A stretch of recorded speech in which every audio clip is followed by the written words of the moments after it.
If you're enjoying the Health Geeks Book Club podcast, we'd appreciate if you hit the subscribe button, leave a like, rating, or review, whichever your preferred podcatcher platform allows. This episode is sponsored by Well Balanced Nutrition and 360 Health. Welcome to the Health Geeks Book Club podcast. Listen in as Kristen Norton and Eleanor Russell review all those great health and wellness books you've been wanting to read or you have read and want to talk about. Here's Kristen and Eleanor. Hey, it's time for another Health Geeks podcast, and I'm thinking that the book we have selected is Set Boundaries, Find Peace, A Guide to Reclaiming Yourself by Nidra Glover Tawwab. And she's an author from our home state of North Carolina. At least she's living in Charlotte, North Carolina right now. And she's a licensed therapist, sought-after relationship expert, has practiced relationship therapy for 14 years, and is founder and owner of the group therapy practice Kaleidoscope Counseling. She's been featured in New York Times, The Guardian.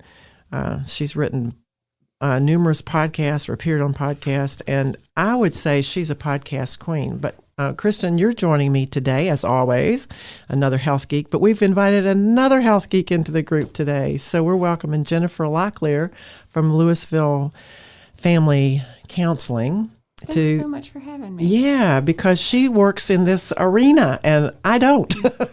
Yeah, Jennifer, tell us your background. Yeah, so I am a counselor. My degrees are in community counseling and marriage and family counseling, and I graduated from UNCG in 2004. That's my alma mater. So I've been doing it for a little while now. So do you work with people who have trouble setting boundaries? Yes, I would among say other things. I think that's a pretty common situation. Yeah, perhaps many of us don't even realize that we have issues with boundaries. And by reading this book, I think we could all probably go to a therapist just with some help and clarifying and understanding our own boundaries. Yeah, I have to admit, there's a little. This book is written in bullets, but at the end of the book is a little quiz that you take or a self-assessment. So I did it, and by doing it, you find out whether you have healthy boundaries, porous boundaries, or rigid boundaries. Of course, what is a boundary? Oh, I guess we have to go into that, right? What is a boundary? Any ideas here, folks? I'd say it's a limit. Yeah, so I'm trying to think of how the author defined boundaries. I don't think she did. She just started talking about limits. Yeah. And I said, okay, it must be where you won't go beyond. Mm-hmm. It's I will not go there. And so that wherever that line is a boundary. I mean, we think about states and cities. They have boundaries. Yeah, lines that we set for ourselves in relationships and things that we will or won't do. Mm-hmm. The dictionary lives a limit of a subject or sphere of activity. Limit. Yeah, a limit or a line that marks the limit of an area, a dividing line. Nice. So she's saying good fences make good neighbors? Yeah, kind of. Oh, okay. And you can find peace if you've set up a boundary? She says at the dedication here, having healthy boundaries has changed my life in ways I didn't know were possible. This book is dedicated to those of us who are gaining freedom through unapologetic, healthy boundaries. Mm-hmm. Are you one of those out there listening? Well, she does define boundaries here on page 5 as expectations and needs that help you feel safe and comfortable in your relationships. So they help you stay mentally and emotionally well, and learning when to say no and when to say yes is an essential part of feeling comfortable and interacting with others. And I think if we all got a little better at our boundaries, we could all improve the relationships just everywhere, right? Between parents and children, work, friends, coworkers, cities. She says in here that signs that you need boundaries is if you feel that you're overwhelmed, you feel resentment toward people asking you for help, you avoid phone calls and interactions with people you think might ask for something, you make commitments without helping people and getting nothing in return. You feel burned out. You frequently daydream about dropping everything and just disappearing, and you have no time for yourself. If that's you need boundaries. And maybe you'd like to read this book. Yeah, and it might seem like to the listeners, why are the health geeks reading about boundaries? But really, boundaries is so tied to self-care and all the other things that we talk about. So people with boundaries sleep better. And we all know about sleep. Oh, yeah, we've read that book. Experience less stress and burnout, have longer lasting and healthier relationships, and feel more joyful. So that's why boundaries are important. These are great things, but they're hard. Yep. They are super hard. So I found that... Well, you know why they're hard? Why? She says the number one reason that people don't do this is because you don't want to disappoint other people. It reflects the number one reason people avoid setting boundaries is fear of someone getting mad at them. Yeah, and she talks a lot about guilt. Yeah. And the fact that you can't set a boundary without feeling guilty, that's just a part of it, because we're kind of raised to please, to do what people want us to do. And there's probably some benefit to that, to cooperation and, self-sacrifice, but there's a place where it's you've gone beyond. There's that middle ground. Yeah, that guilt and the discomfort with that. As I think she says, you need to identify what it is and then communicate clearly what your boundary is, but then be comfortable with that discomfort that your boundary is going to... acknowledge the feeling of guilt and do it anyway. So is that when we make an appointment with you and come and say, I set this boundary and everybody's mad at me? Yeah, if you have a really hard time working through that, we're here. Yeah. Well, and the author says she went to her first therapist in graduate school, I believe. That sounds right. Because she was, feeling overextended and wanting to help everybody else. And that's where she first learned about boundaries. And her therapist gave her a book about boundaries. And I think it's kind of cool that she came full circle and wrote her own book about it. Yeah, and this book is divided into two basic parts. She's got part one, which is just why our boundaries important. You need to recognize that. And then the second part is how do you do the work of setting the boundary. So I thought that was kind of a good structure to this book. Yeah. She gives some really amazing how-to advice in this book. It's really kind of a great how-to guide. I agree. I think it's like a guide, and it's hard to read, like front to end. Yes. But it's kind of easy to skip through and be like, oh yeah, I need to read the how-to for relationships or for friendships. And that's what I say, it's a bullet book. I mean, she writes in bullets, and I think she is an Instagram queen. And when you go out to her Instagram, her professional site, it's just got all these infographic type things with 8 bullets.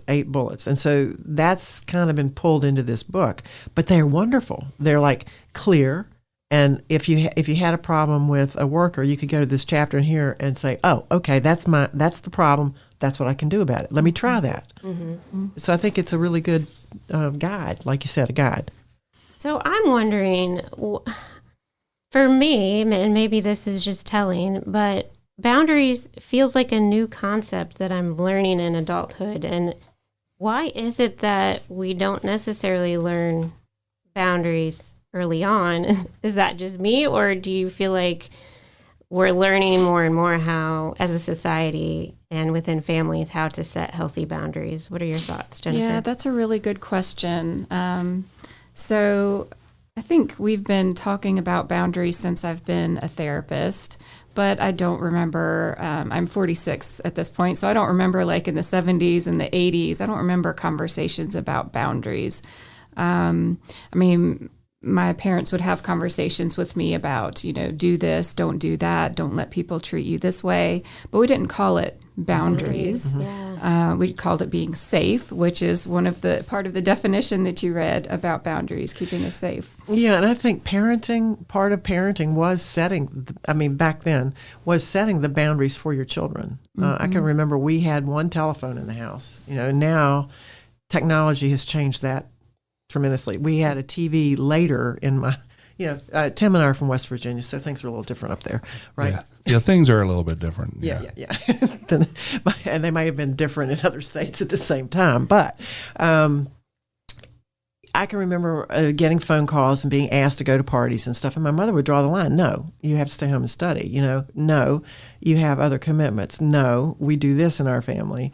So she was tremendously organized in her no's, but also I look back and she made really healthy choices for me when I was unable to do it because my brain wasn't formed and I didn't have any experience and I didn't know what the situation was going to be. But she had some vision of, I see what that's going to be. You don't need to be there, that kind of a thing. And so there's a place in our development where you quit being, boundaries set for you and you set your own boundaries. And I think that's a learning curve for a lot of us. Yeah. And then also she talks about how children set boundaries and things children might say as a way of setting their own boundaries. That we should listen to. And I don't know if it's, just my experience growing up or if it was pretty common, but I don't remember a lot of, you can tell grandma you don't want a hug. That's the thing. Yes, yeah. I think we all hit that one, didn't we? Right, just you got to give them a hug. Yeah, and I don't want family. to. And now I'm hearing more and more, just like on social media or whatever, that no, that's a boundary that you got to let your children set. They don't have to physically touch somebody if they don't want to. And I, as a grandmother now, I'm on the other side of that because I remember as a kid, I was not a huggable kid. And so, but I did it, but I didn't enjoy it that much. It's like, I don't know these people. Who are they? And why am I getting up and smelling their cigar smoke? That kind of stuff. So when I am around my own grandchildren, if they don't come running to me to give me a hug, no problem, And when they do run to me and give me a hug, oh man, it's delicious.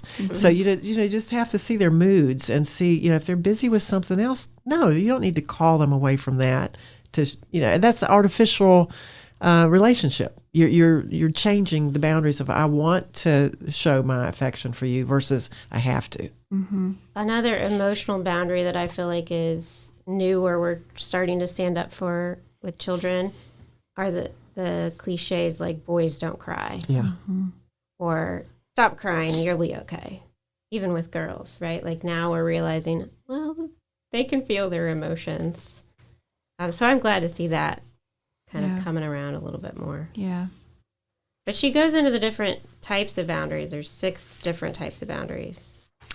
Before we do that, I just want to hit one more thing about why it's important to set them, because if we don't set them, we set ourselves up for like chronic frustration, and that chronic frustration affects our health, and we might neglect duties. We get moody.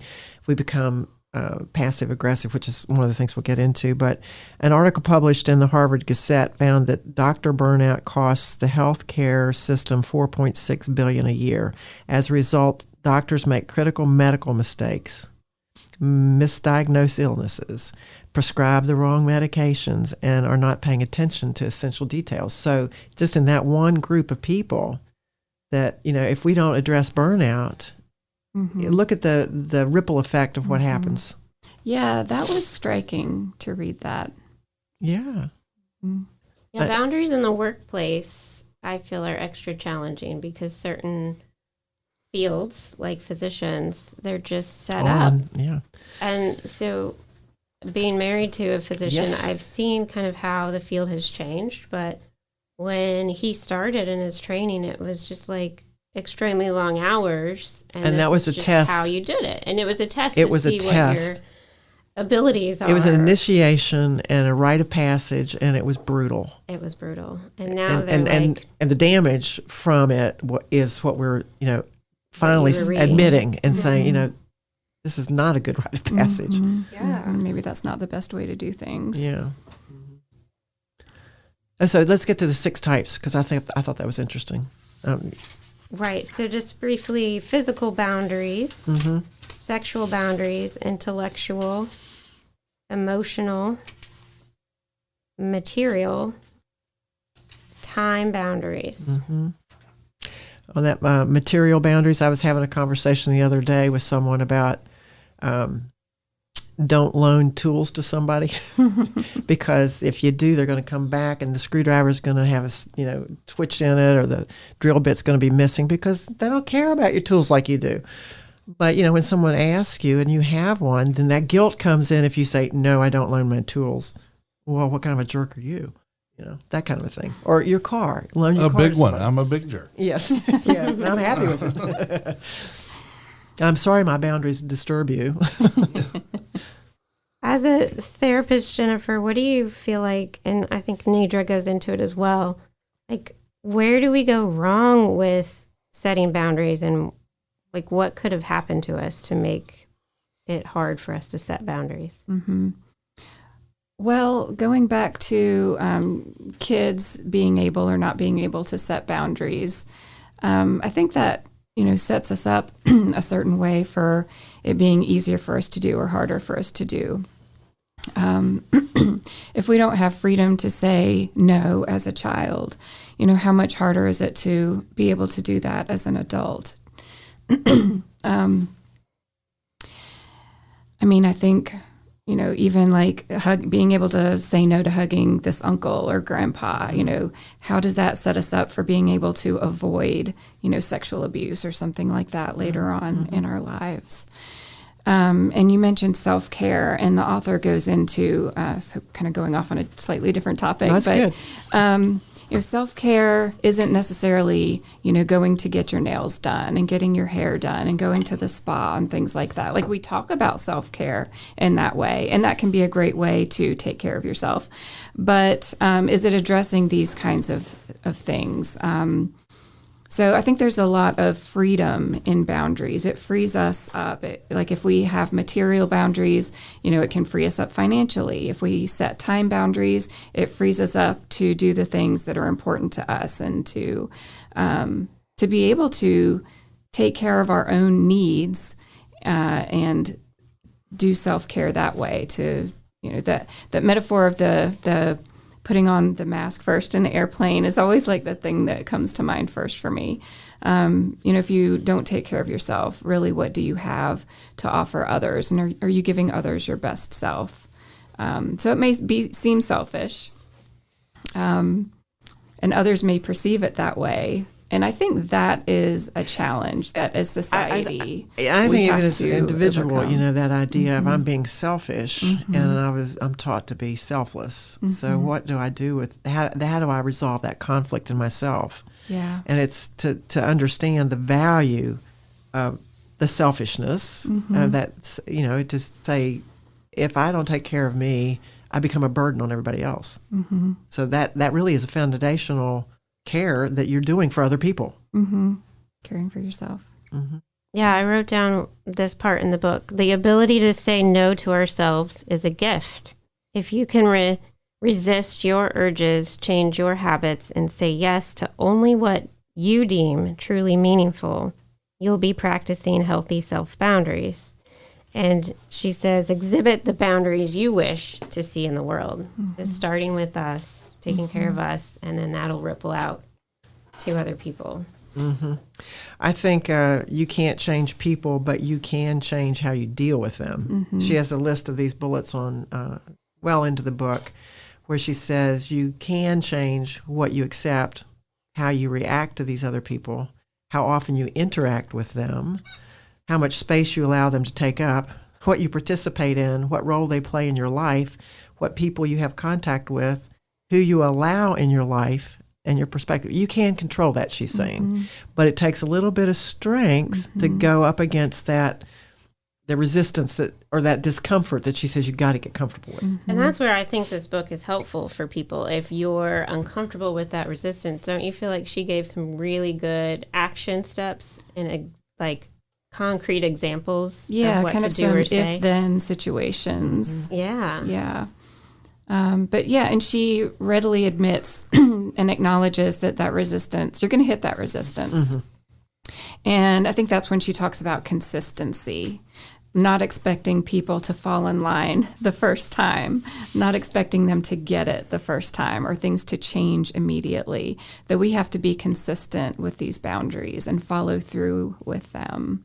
And repeat them. Yeah. And remember that they're not set for other people to like. No. That's not the purpose of them. So it's your survival. So changing the way you think about a boundary will be important to be consistent with it. Like, this is a non-negotiable for my health and wellness. And therefore, you don't have to like it, but I'm going to keep standing up for myself. It's powerful when you get to that point. But can I share real quick, just for the listeners, the different kinds of self-care boundaries she goes into? It reminded me a little bit of essentialism. But time management, finances, your thoughts and your reactions are the self-care kind of boundaries. And then physical self-care that you can set. And then she goes into, like you said, the second part of the book, specific examples about relationships, your parents. Yeah, a whole chapter devoted to each of the topics. Yes, I thought was very helpful. Friendship, and then even on social media. We bring up social media a little bit in here, and she's got some good guidelines for that. Brainwash.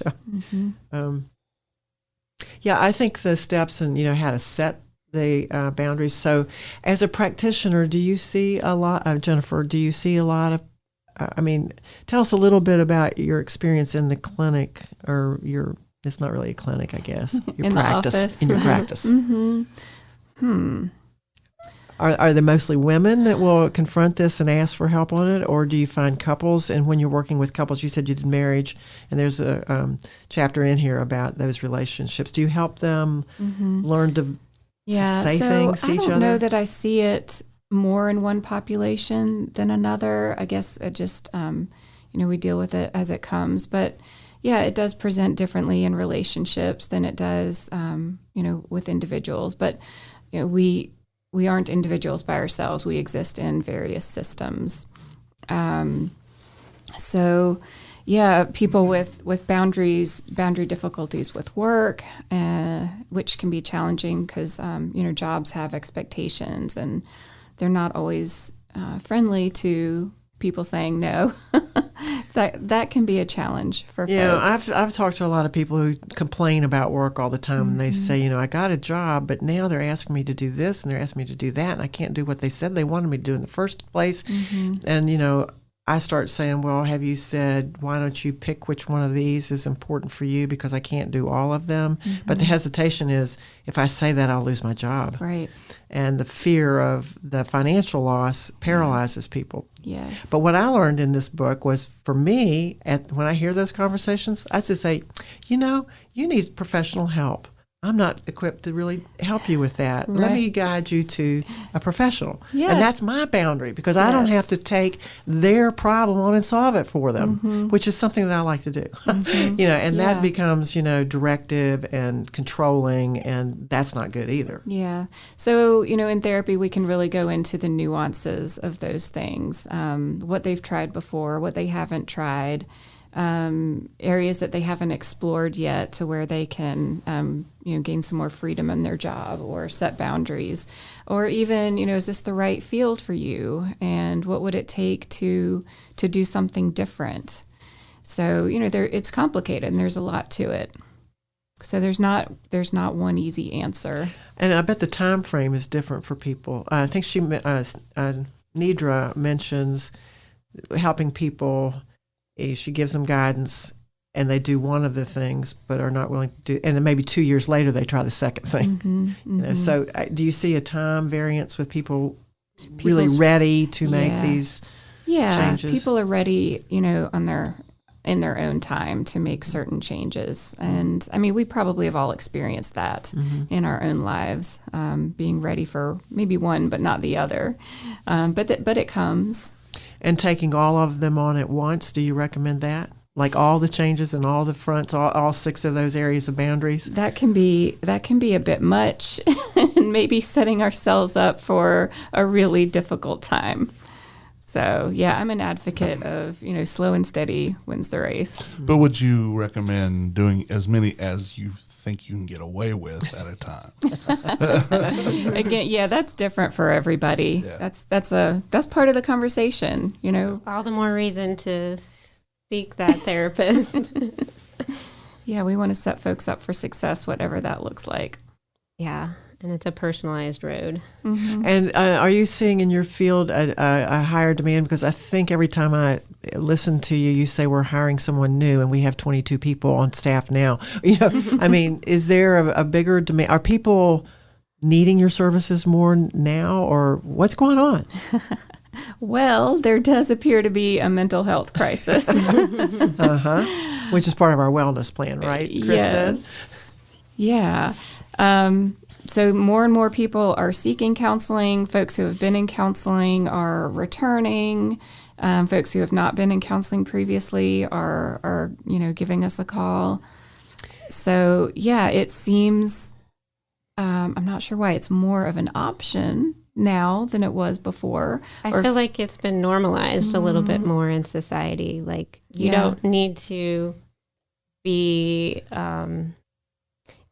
I don't know, stigmatized by. You don't need to be stigmatized, and you don't have to be like completely down in the dumps, your last ditch effort in order to go to the therapist, right? Like we Probably all better could to go benefit. before then anyway. Absolutely. Yeah. Absolutely. Well, because I've been to a therapist before, and Oh yeah. Oh, now I think differently of you. well, and I had a hard time getting through that because I'm like, but I'm not crazy. No. I'm not depressed. I'm not anxious. I'm not on any of these things. You know what? We just need to talk sometimes. Yeah. And it got to when I finished through what the problem I had, it was more like, can I just keep coming to talk?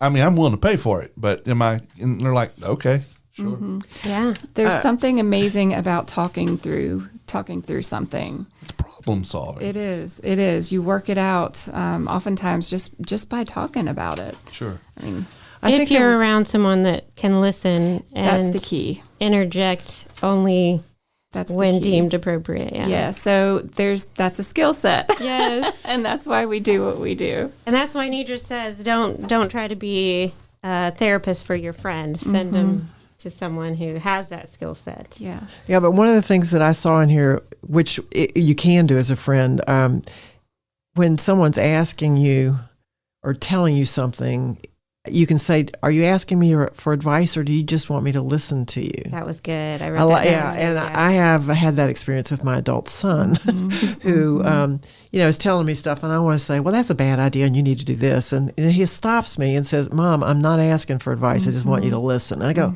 "Oh boy, is that wisdom coming from this kid? Thank you for telling me and letting me."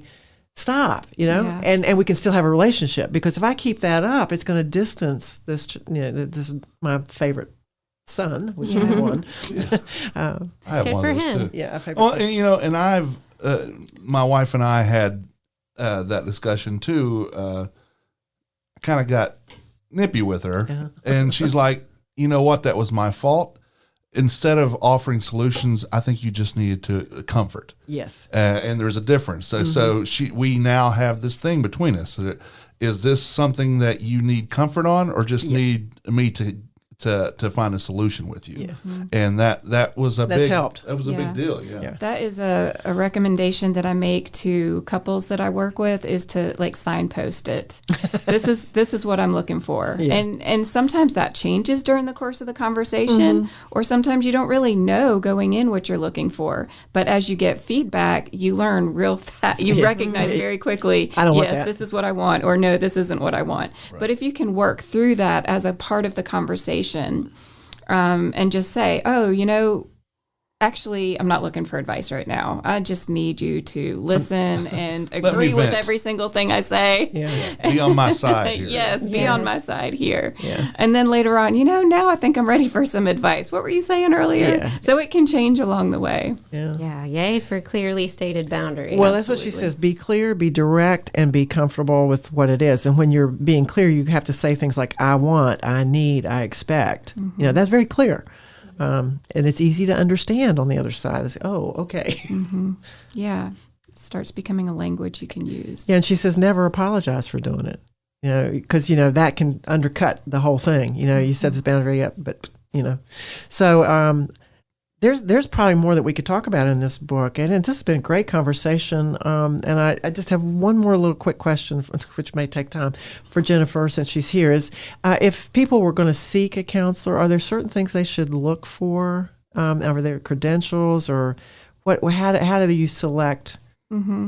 Well, first I would make sure that a counselor is licensed. That may seem really obvious, but so make sure they're licensed as a counselor or a licensed clinical social worker, or marriage and family therapist, psychologist, something like that. Look for, goodness. Do you have like like you meet each other and decide if you're going to be a good fit? That's a good point. So you can always, try that out. So meet with somebody, and if they don't seem like a good fit, therapists hopefully have enough humility to know that we're not a good fit for everybody. So if you have concerns, let us know what they are, and if it's something we think we can address, we can. And if it's not, then I always think it's good for folks to find the best fit for them. And if we're not it, find somebody else. We're all different. And where can we find your practice, Jennifer? Yeah. So we are on Shallowford Road in Louisville, right in that little tiny downtown This section. is North Carolina for our international listeners. And what's your website? Yeah, it's LouisvilleFamilyCounseling.com. Awesome. Well, we really appreciate you joining us today to talk about boundaries. Thank you so much for having me. Yes, it's been a great conversation. And I appreciate the book recommendation. It was really great. I enjoyed reading it. Awesome. And did you like the exercises she had in the back of each chapter? Yeah, they're fantastic exercises. I think if you read this book and you do the exercises, you can really accomplish a lot. And another great way to use a self-help book is to work through it with a therapist. There you go. Yes. Love it. Well, I'm Eleanor at 360health4u.com, making healthy happen. Check us out. And I'm Kristen Norton with Well Balanced Nutrition. Have a great day, everybody.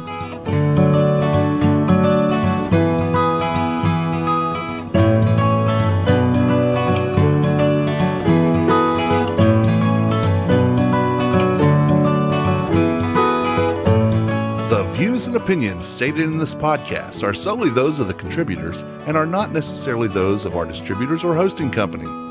This podcast is copyrighted, and no part can be reproduced without the expressed written consent of Kristen and Eleanor.